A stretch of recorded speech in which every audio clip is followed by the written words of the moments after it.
drawing is almost complete. There are some areas that I need to work on.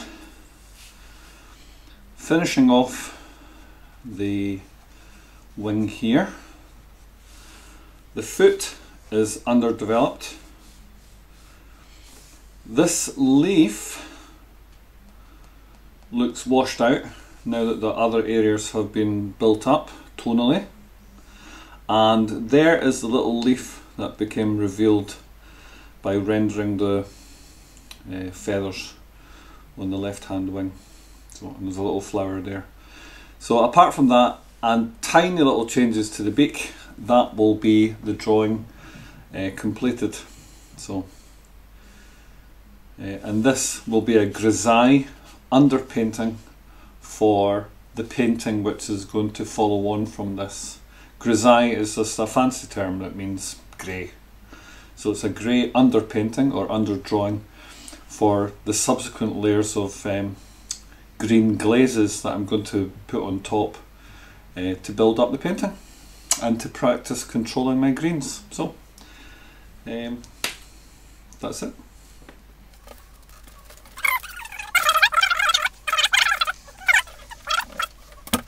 So we begin the final parts of the Greenfinch. Here I'm working on the left secondary coverlets on the wing, and again using short strokes with a very sharp 4H or 2H pencil, I begin to map in where the feathers overlap. Now there isn't that much information on the reference photo, so I'm just using previous experience and some artistic license here based on the kind of shade that I see in the photograph. I'm imagining where overlapping feathers would be. So a fairly upright pencil, so fairly perpendicular to the surface. I'm using those short flicks away and then lowering to an oblique pencil to build in some little bits of tone. Doing it that way is quite fast, it's quite effective. And so, fairly happy. I now decide to use the paper stump to blend it all in, and then use the pencil eraser to lift out highlights. But immediately I can tell that it has the feeling of being overworked and not very natural. So it looks like scales more than overlapping feathers. So I decide to blend a little bit more once I work on another area, just build in a few more feather effects.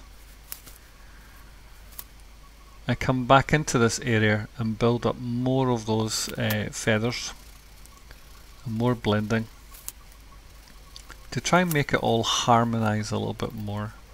Sometimes if you work on an area it becomes like a discrete patch, and what I wanted to do was work on it in such a way that it had a more harmonious feel. So the beak only needs a light treatment here. Although I'm working in greys, even in the photograph, the original photo reference, the amount of shade on the beak is very minimal, and so I'm just using a 4H and lightly suggesting where the form of the beak may, alter.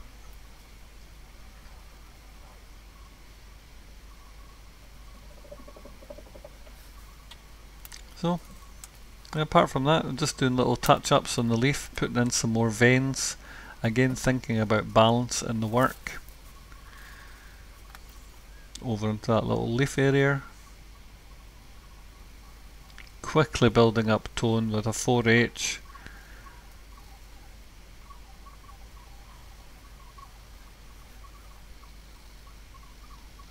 Now that's a tricky area where the leaf sits in front of the wing. How do I get enough separation there? That's going to be a tricky point. And so, yep, I wasn't happy with that area, so I decided to balance it out a little bit more, lift out more material and probably blend it down a little bit more.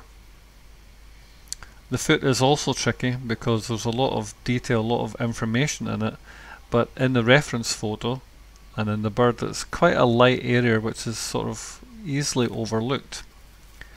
The foot is skinny, it's scaly, it's made up of lots of little bits of pattern and texture in a small space, but I've got to be careful not to overwork that area.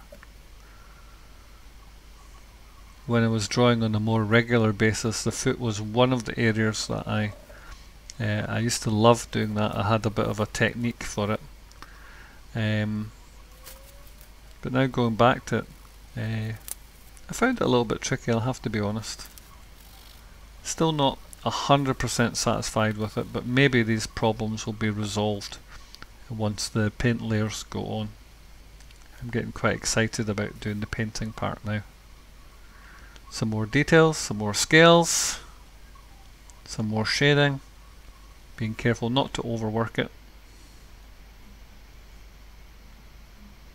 And now back into normal time, you can see that just working on these little overlapping scales that build up the front part of the leg of the bird. I'm bringing out some of the background to make that contrast, which will help us see where the foot is. That's it for another voiceover. Thank you for joining me on this installment of this now fairly long project.